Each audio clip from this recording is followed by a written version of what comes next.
Welcome to everyone. This is a discussion about homeopathy for stress, and I'm going to put my video here so everybody can see me. Anyway, we're going to be talking about homeopathic remedies that are specifically for stress, and I'd also like to address whatever people have in mind, like particular kinds of stress. And we're going to use the repertory as our guide to start looking at some of these remedies. But before we do that, I'd like to also talk about some ways that we can support our adrenal glands and our body during stressful periods, because homeopathy is great, can be very helpful for acute stress, but of course, there are a lot of things we need to do for ourselves as well. It's not enough to just, take a remedy and think it's all going to be fine. It's important to also deal as much as we can with lifestyle. And of course, number one would be good sleep and enough sleep. And I think this tends to be a problem for a lot of people these days. Some of this can be due to too much of this screen kind of stuff too late in the day. So anybody that's under stress or having trouble sleeping, I really do suggest that you really limit.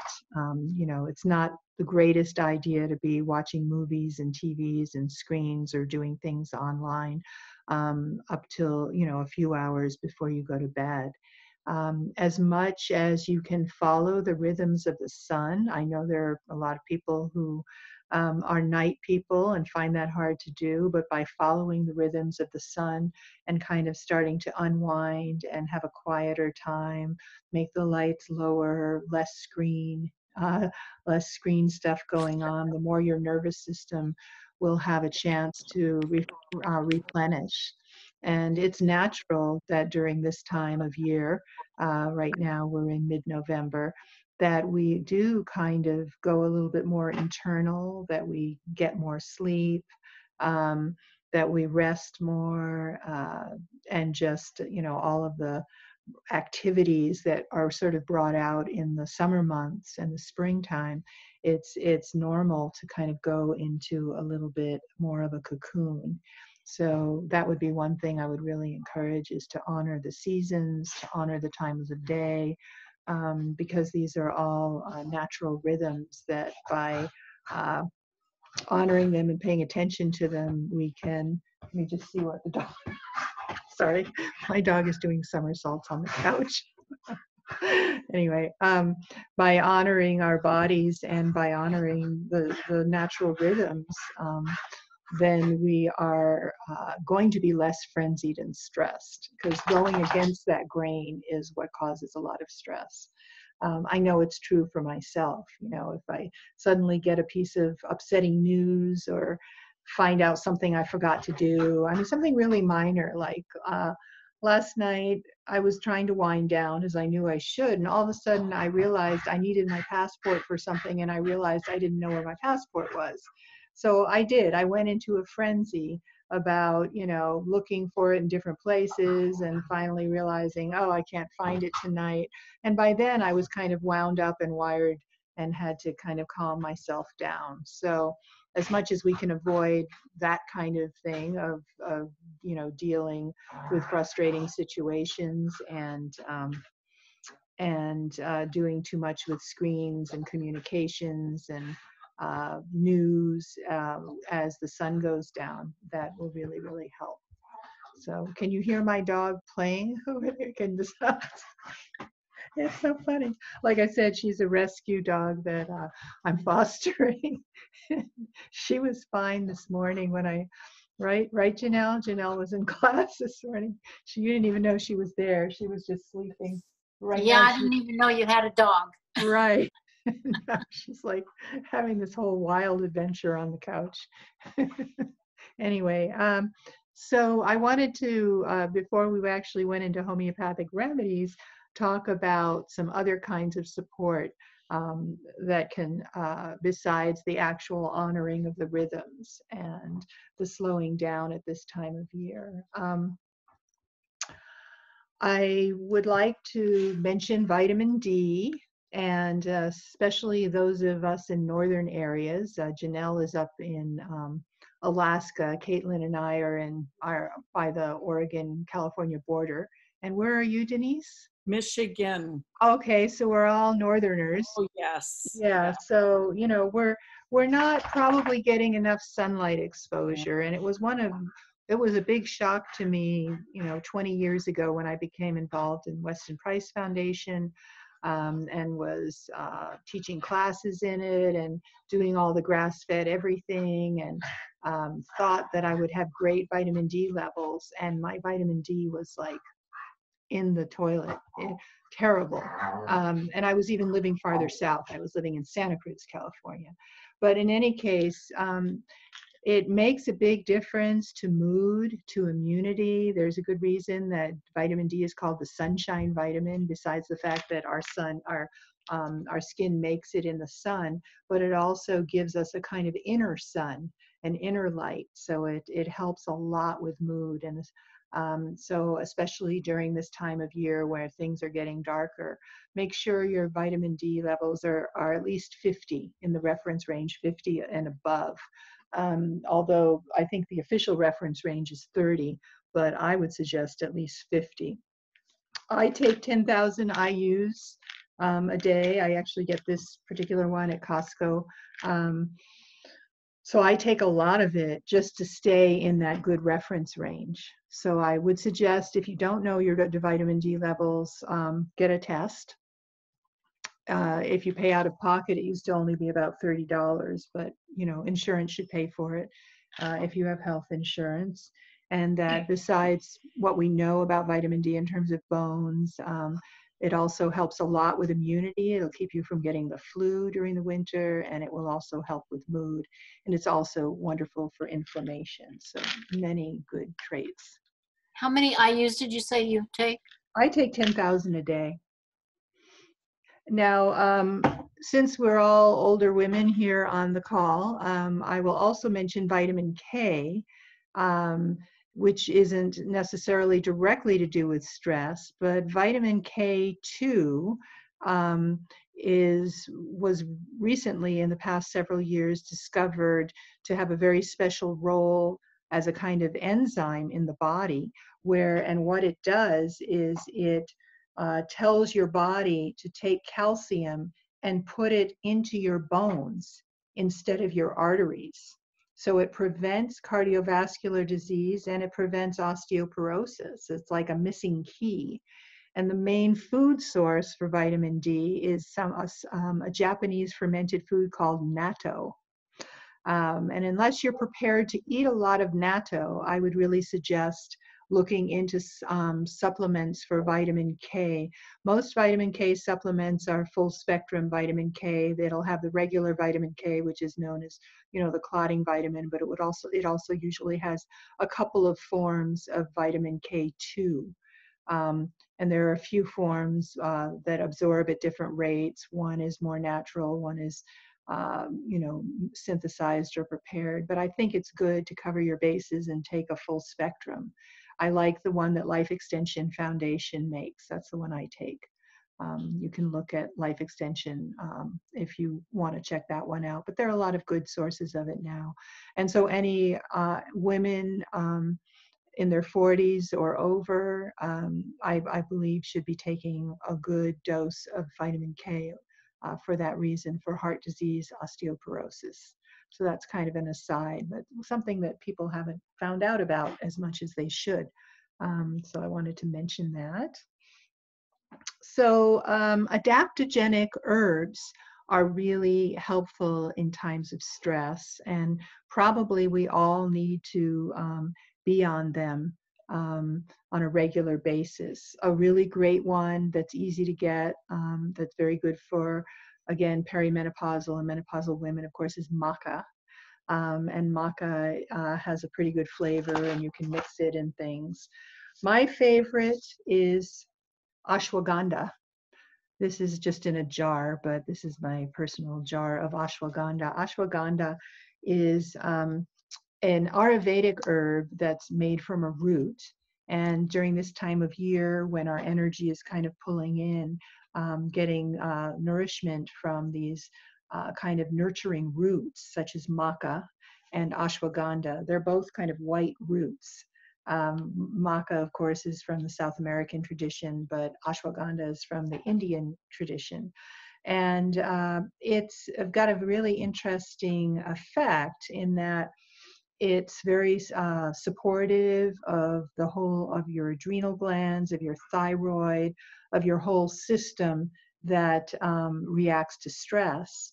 But at the same time, and it can give you energy, but at the same time, it's really good for sleep.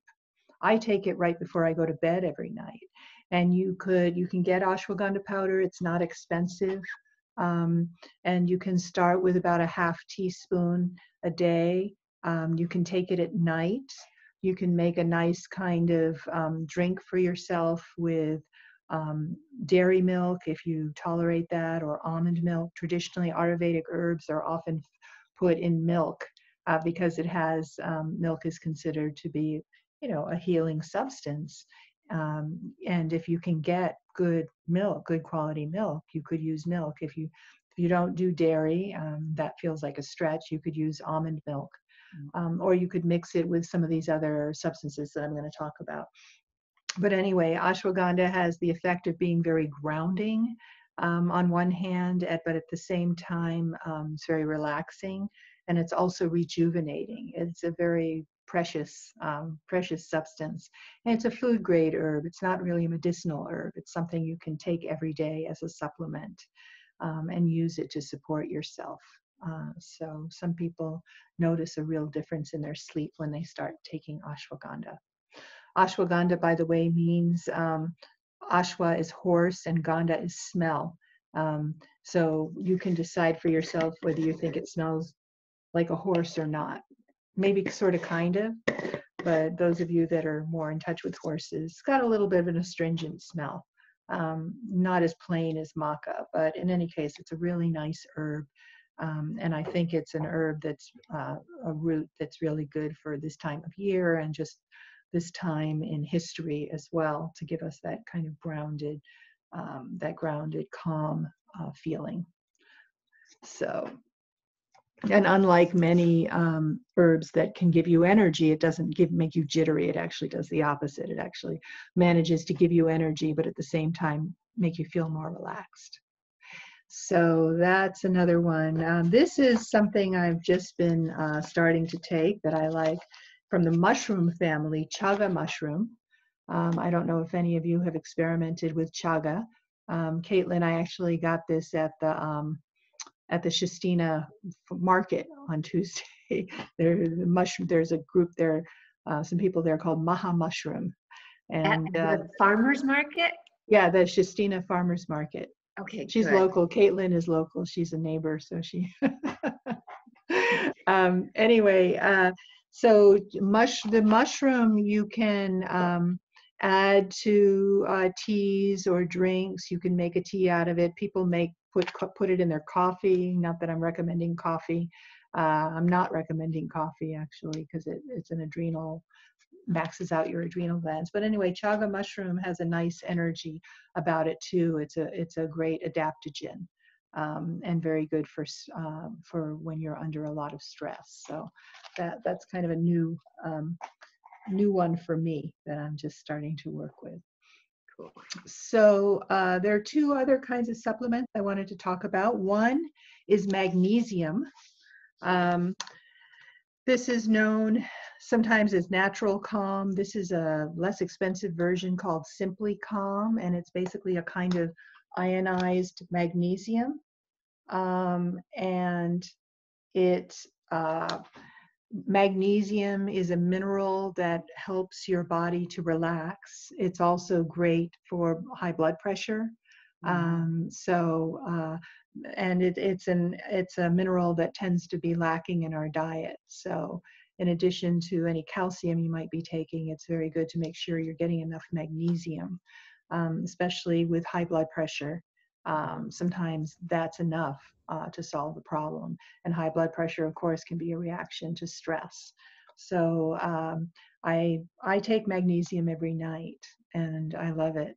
I feel like it really helps me to just let go on a physical level.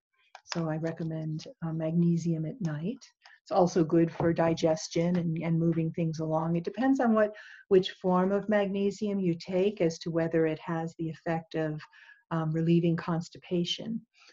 There are types, if you already have too much of a problem the other way, and magnesium gives you diarrhea, you can take other forms of magnesium.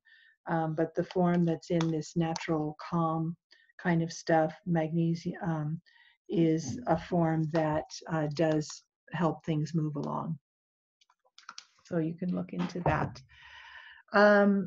I really like, again, I'm not selling any of these products, but green powders, and this is the green powder that really I find works really well. It's made by Health Force Naturals. It's called Vitamineral Green.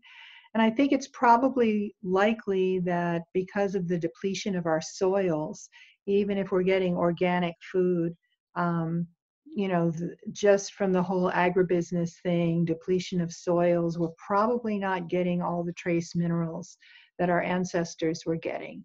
So unless you're drinking a lot of bone broth that's made with, you know, good bones, good organic bones that, and you're using vinegar and you're cooking them for hours, I think that's another way to get your trace minerals.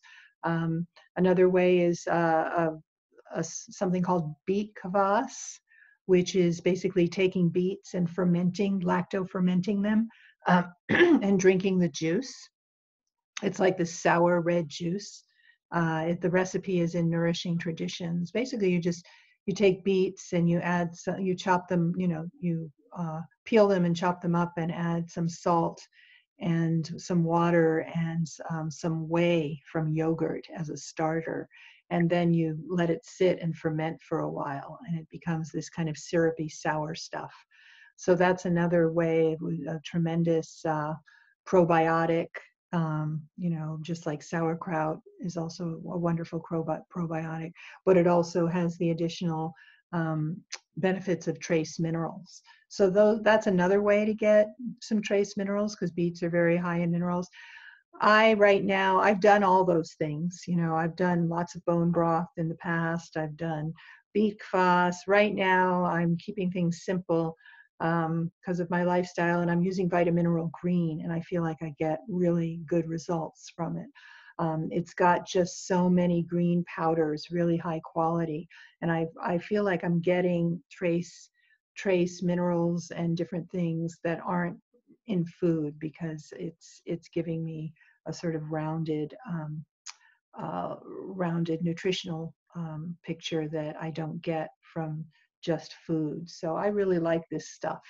I always think, oh, it's so expensive, because it is. It's like $60 a jar or something. But I always think, oh, it's so expensive, I'm not going to buy another jar when this one runs out. But then I end up, as soon as it runs out, I just want it again. It's the one supplement I really crave. So it's got something in there. It's got, you know, it's got sea vegetables and earth vegetables and different kinds of green algae and things. Another thing I do, if you don't want to splurge on Vitamineral Green, is nettle leaf infusion. And this is a lot less expensive, more messy, but less expensive. I do this as well, and you get a lot of the trace minerals, you get lots of calcium, and it's very grounding. And in fact, nettle is the first ingredient in Vitamineral Green. But what you can do is buy by the pound. I think it's about $11 a pound or something like that. Buy a pound of nettles, buy quite a few, and then take a mason jar and fill it up about up to here, like about a fourth or a fifth up with the nettle leaf, and then add boiling water and infuse it, and then drink it. And it's much stronger than what you would call a tea. Susan Weed, this is Susan Weed's recipe. She calls them infusions, and this is something I've been doing for years and find really, really helpful. So nettle tea infusion. It's a little more effort than the vitamin mineral green because you need to infuse it. Then you end up with all these soggy leaves, which I put in my garden because it's, you know, still got minerals in it and stuff like that. So, okay, one more idea before we move on to some homeopathy, and that's collagen. This is a grass-fed collagen. I got this at Trader Joe's, but they are also now selling it at Costco. It's Great Lakes gelatin, collagen hydrolysate, pasture-raised, grass-fed, in case you can't see it. And it's a really great supplement for bones, for teeth, and for digestion and protein in general. So rebuilding connective tissue, it's a very easily assimilated protein, and there's a really great way. I don't do well with like smoothies and green drinks. They're too raw for me. And sometimes that happens as you age, that those kind of raw foods don't do so well. But this with some hot tea in a blender, and you can put the maca in there, you can put chia seeds in it. You could even put the vitamin mineral green in it, or you could put some greens in it. But if you use hot water, and then if you also use some ginger, which will warm it up, or some other warming spices, but especially ginger seems to go well. You can make a really substantial sort of winter morning smoothie that has a lot of protein and a lot of body to it. You know, if you drink caffeinated tea, you can, you know, you can put caffeinated tea, or you could use less caffeinated, like a green tea or even an herbal tea. But in any case, this is a nice way to get some protein and help with inflammation all over your body, because that's kind of if you're not eating bone broths, because this is basically the gelatin of the bone broths, similar to that. So any questions about the sort of food and nutritional support that I've covered so far? Nope. Okay. So now I'm going to share my homeopathy program, because I'm just going to do this presentation a little differently than I normally do with a PowerPoint, and I'm just going to show you some rubrics. So the rubric that I thought would be the most important for what we're talking about here is, let's see, is this working? Yeah, is in the mind section, and it would be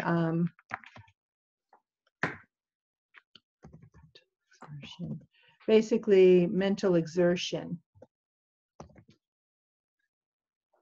ailments from mental exertion, because what we're talking about here is like being overly stimulated. Another rubric that we can look at is sensitive to all external impressions, because that's the thing, we're getting way too much input all the time. But now first I wanted to look a little bit at this mental exertion rubric, and the very famous remedy for this, which I wanted to talk about first. It's not one of the emphasized ones in this rubric for some reason, because this is more of a modern rubric, but phosphoricum is a remedy that you think of, the first remedy I think of when I think of being overstressed, overtired, overwired. You know, it's a remedy for when you're in that tired, wired state. And I think that comes up a lot for those of us that are working on computers, looking at screens, having too much information coming up. Phosphoricum is very, very important and can be very, very healing and help to unwind. Some of the key symptoms here are, you know, nervous, oversensitive, delicate, irritability from weakness. China also has that. being very, very weak. But with China, you'd be thinking there might have been a loss of vital fluids, something that happened, sweating too much, or after, diarrhea or something like that. Mental exhaustion, difficult concentration, etc. Might be chilly, worse from mental exertion, weak and easily fatigued. So Kelly phosphoricum is, like I said, the first remedy I think of in this kind of situation of just overstimulation. But there are other ones here too. So another interesting remedy here is arnica. So arnica, of course, is the remedy that everybody learns first in homeopathy because it's in general for trauma. But what you might not know is that it's also for emotional trauma and just the trauma of being tired. It's the first remedy we often think of, for example, for jet lag, because just anything that kind of throws you off, sometimes arnica is going to be the remedy for that. So if especially you have a sensation of even psychic kind of bruising, like you're just feeling touchy, on the physical level, it's fear or aversion to being touched. So there's almost like this feeling of, I'm just feeling too sensitive for this, and arnica can help with that, even if there isn't any physical trauma involved. Another remedy that I think about a lot in the times that we are in these days is arsenicum album, of course. Arsenicum is the classic anxiety remedy when we're feeling like the world is, and certainly true these days, feel like the world is kind of just getting out of control, spinning out of control. And it's just a kind of chaos, and that anxiety from that sense of chaos and that sense of things just being totally out of control. And then the counterpart to that is what arsenicum wants to do is put things in order. So if you ever find yourself suddenly feeling really anxious and running around the house, putting things away, and just feeling like everything's in such chaos, but you're running around and even if you're thinking the chaos you're thinking about is not necessarily the chaos in your house, you're thinking about some other chaotic situation, but to kind of compensate for that, you're going around and putting things back in drawers and doing the dishes and cleaning and things like that. That could be an arsenicum state for sure. And so it's a main remedy in anxiety attacks and a main remedy for anxiety. And it's also known as the racehorse remedy. So meaning racehorses go, go, go, go, go, go, go, and then they collapse. And so when you're in that state of, I gotta go, I gotta go, I gotta go, and then get into this weakness and collapse, that kind of represents an arsenicum state. So yeah, as I said, this perfectionism, this wanting to put things in order, often with arsenicum also the need for company and reassurance and support. Isn't that necessarily so much an emotional thing, but more a reassurance that others are around that can be helpful and things like that. So that's a little bit about arsenicum. Janelle, I'm going to call on Janelle because she's one of my current clinicians at the moment, one of my current interns. So of this, can you tell me something about one of the remedies here that's kind of standing out for you? Oh man. For stress, I wonder if I'm thinking anocardum. I can't find. You want to talk about anacardium? Anacardium? You want to talk about anacardium?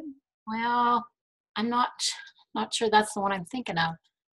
The one that, like if you're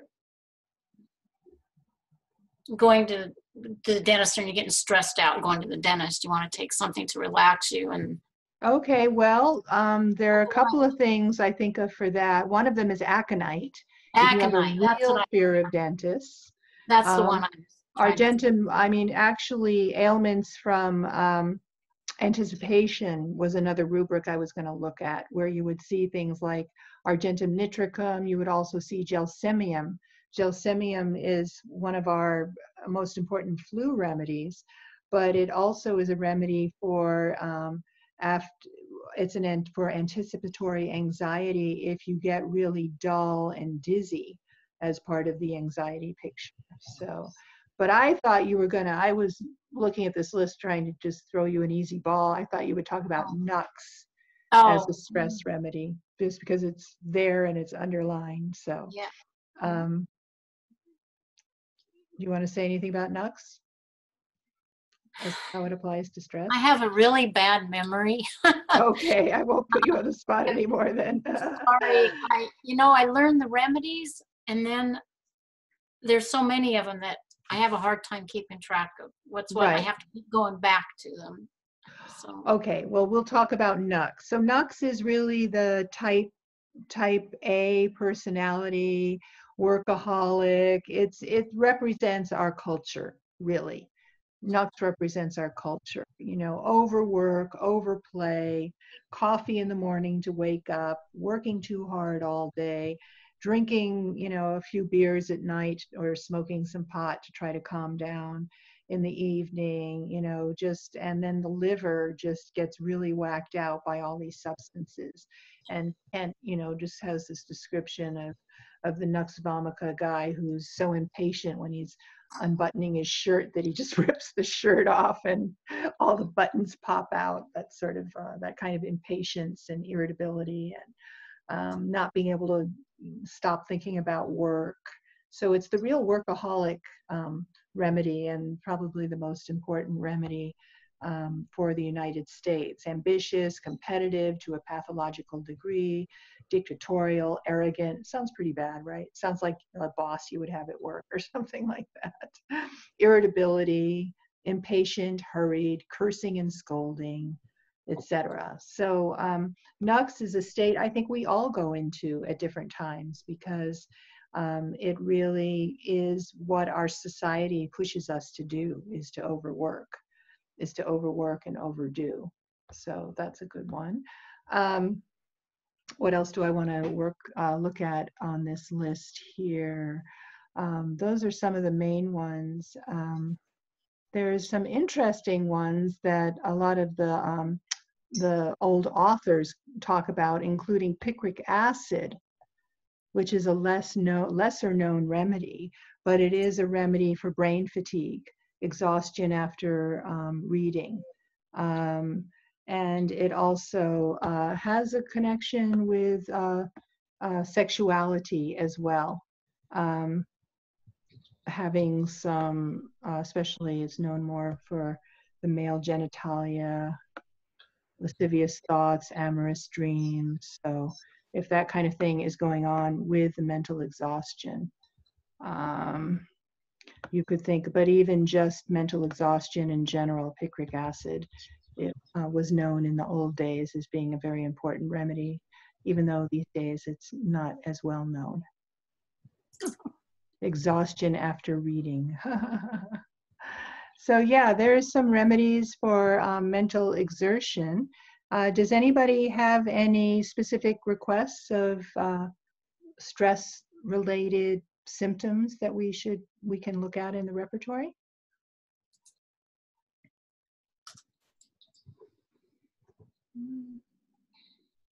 I don't have that, but what I was wondering if my horse has a lot of anxiety, and magnesium is often prescribed for that problem. I think I've noticed a difference with the magnesium, but I was wondering about the if I were to give him if you think it would be advisable to try the arsenicum album. Well, it would be good to know a little bit of history of your horse. Do you know why your horse has anxiety? Has he suffered a fright, for example? His breeding is super sensitive type of horse. It's an Arabian, and so some of it's genetic.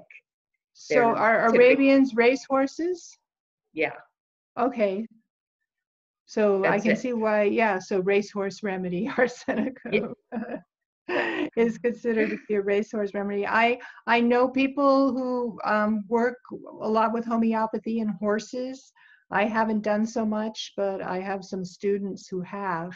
And have given all kinds of remedies to horses.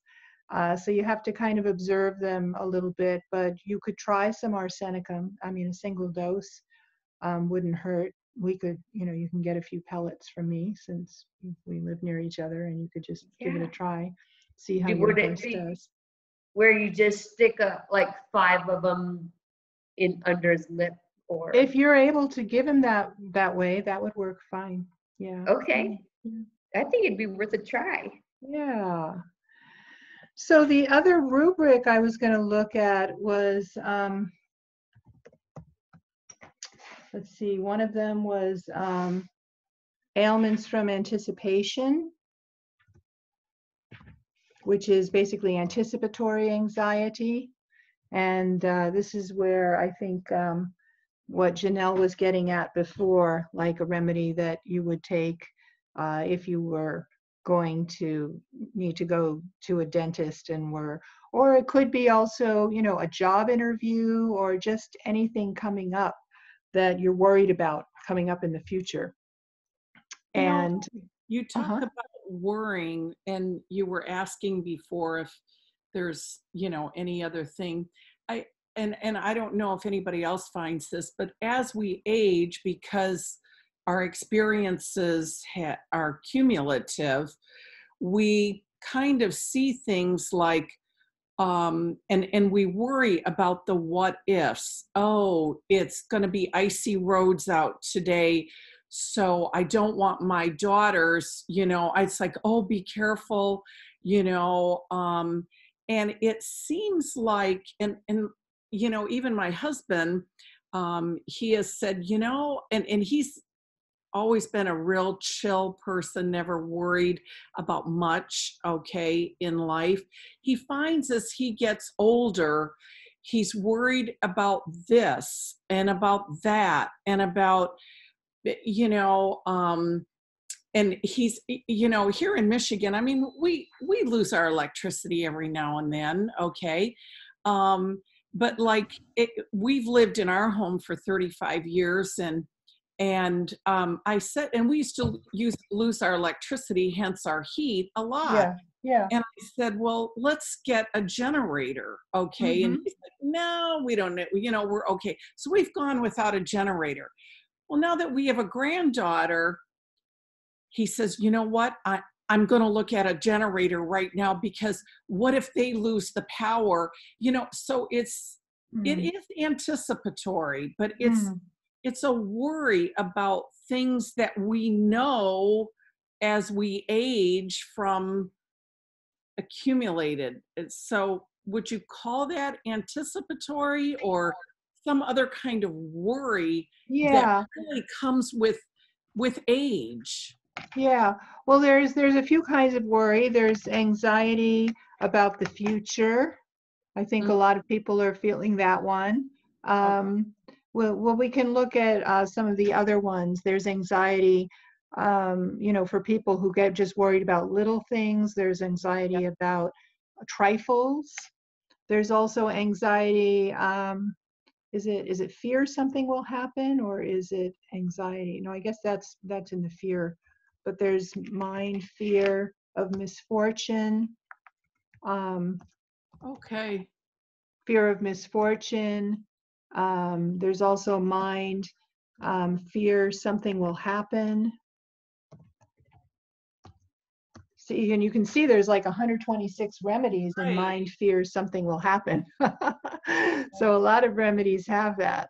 And in this remedy, in this rubric, and some of the and the nice thing about this repertory is you can actually see, you know, fear of misfortune, ailments from anticipation, fear of impending danger, anxiety about the future. So these are all, you know, related rubrics that kind of cover what you're talking about. And I think as we age, we can get more anxious because Mhm. part of it is, I think, cognition does change.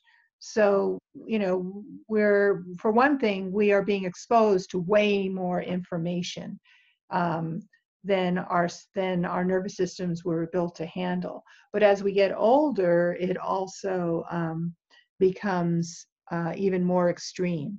I mean, I'm noticing it a lot with my mom right now because my mom is 80, turning 87, and I've had to take whole sections of her life over, her doctor's appointments, her, you know, her medication schedules, pretty much everything she needs. I told her, you just eat and sleep. She's in a retirement home. She doesn't live with me, but I say, you know, you just eat and sleep. That's fine. If you can get dressed and eat and sleep, I will take care of all the phone calls, all the communications, all the, you know, insurance stuff and all that kind of stuff, because we just have far too many, our lives are too complicated. And Yeah. I lived in Indonesia for 8 years in my late teens and early 20s or mid 20s. And life was much simpler there. And when I first came back to the US, and this was in the early 80s, I was totally overwhelmed with how complicated life was here, because there it was so simple. And now it's to the nth degree. You know, that was before cell phones, it was before computers, it was before internet, and it was still, I felt, over the top complicated for my nervous system. So I have no idea how I do all this online internet stuff all the time. At some point I'll probably just go, I won't be able to do it anymore. But meanwhile, so I think some of this anxiety comes from sensory overload and a lot to think about. And as we age, you know, the amount of sensory input that we can process becomes less. And then, you know, and then things become more worrisome.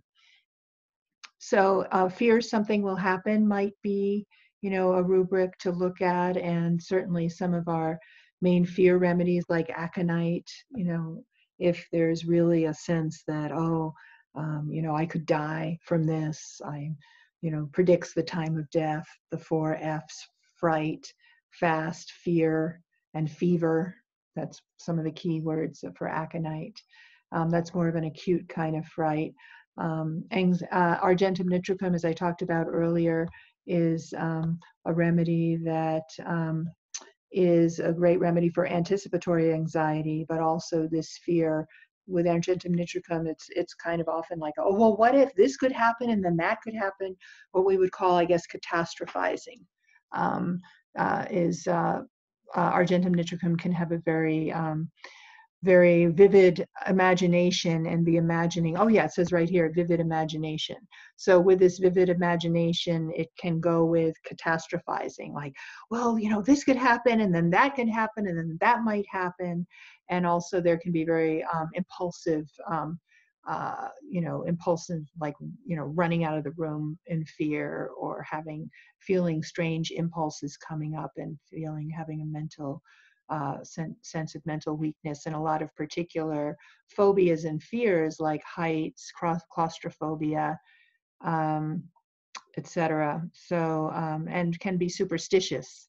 It's another keynote of argentum nitricum, feeling superstitious. Well, if I, you know, step on that crack, something bad's going to happen, etc. So argentum nitricum is an interesting remedy that's in that rubric. And, you know, to know what any particular person needs, of course, you would have to look at the whole case. But phosphorus has also been coming up in a lot of these anxiety rubrics.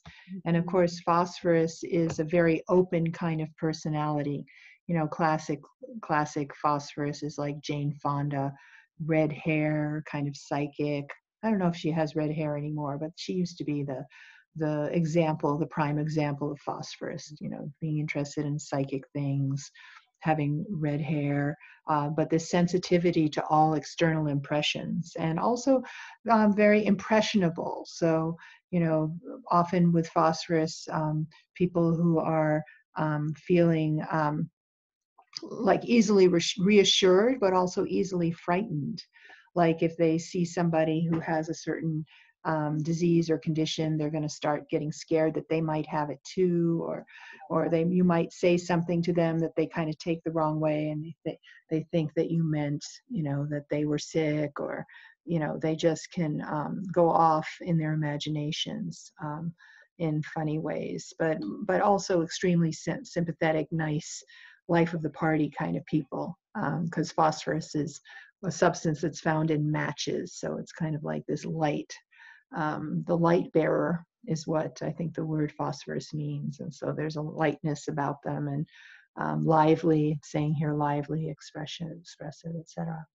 So you know, there are a lot of different remedies. Some of the ones I'm trying to pick up on here are ones that I've seen specifically helpful for people who are feeling a lot of stress, and the different ways that they might be manifesting this.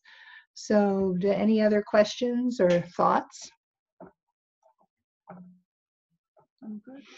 Okay, I'm going to just open up one more rubric, which is another one, sensitive to all external impressions. Another one of my favorite sort of neurologically sensitive rubrics. So this is sensitive to all external impressions, and we've already talked about a lot of these remedies: arnica, arsenicum, argentum nitric. Well, there's argentum metallicum, which is similar to argentum nitricum, but not exactly the same. There's phosphorus again, nux vomica. But the one that I was thinking of talking about now is actually cocculus. So cocculus is really interesting. That this is the caregiver remedy. This is the remedy for if you've been staying up, you've been worried about somebody who's sick, and you've been staying up late at night, and you're starting to feel kind of dizzy and nauseated. They call it aggravated from night watching, cares about others. So it's this combination of caring about others and loss of sleep. So people who are in disaster situations and are staying up, you know, taking care of others. Just a minute, you. And the cocculus is a kind of plant that they would throw into the water to stun fish in traditional cultures. Okay, I guess we don't have this totally down yet, right? She's getting bored. Anyway, they're very sympathetic, and they used to, like I said, they would throw this into the water to stun fish, because it kind of creates this kind of dullness on a physical level, and that kind of mental dullness that you can go into. It's you know, weak nervous system, paralysis, slowing down of functions, etc. And it's also a big remedy in from alcohol. It tends to also bring vertigo. So if you've stayed up all night, or you've been really anxious and really worried about someone, and you start getting dizzy, it's a big remedy in vertigo as well. So it's a great caregiver remedy, and having this nervous system that has just kind of given up and gone into a kind of dulled state from being up late and taking care of others. So I'm going to do one more before this dog totally. This is not what you're supposed to do. You're supposed to sit over there. It's not working. Anyway, coffea is an interesting remedy that's here as well, because coffea is, of course, homeopathic coffee. And we know what coffea does. It kind of puts us on alert and makes everything a little too hyper sensitive, you know, puts our nerves on sort of alert. And so nervous excitability, sensitive to all stimuli, pain, impressionable. It's known as ailments from excessive joy. It's a remedy, especially in homeopathy. We have a lot of remedies for insomnia. And of course, coffee, because it causes insomnia in homeopathy, it also cures insomnia. But the particular kind of insomnia it cures is excessive joy. Like if you get some really good news right before you go to bed and you're so happy you can't sleep, that's a coffee state. Racing mind, hurried, a lot of this, we've all proved coffee before, having these kind of experiences. Increased, sensory sensitivity kind of thing. So another interesting remedy. So, all right, so that was a few of the remedies that can come up. If they ring any bells, you could try them in like a 12C or 30C, a single dose.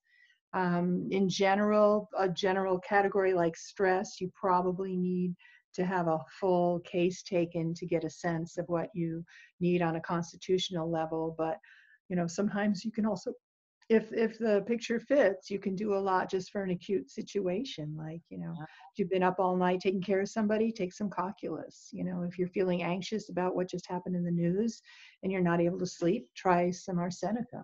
You can try these things. I would just suggest just take a single dose, not to overdose on any of them. Yeah. Anything else? Somebody sent a chat here. Just a minute. Okay, tech issues. Oh, Lauren. Oh, hi, Lauren. You have a question? I didn't know you were here. I'm glad you're here. Hi. She's going to maybe send me a question. I'm going to wait and just see if okay, there she is. She's saying hi. She has tech issues. So go ahead and type your question. Meanwhile, does anybody else have a question? And then I'll get to Lauren's once I see something typed there. Okay.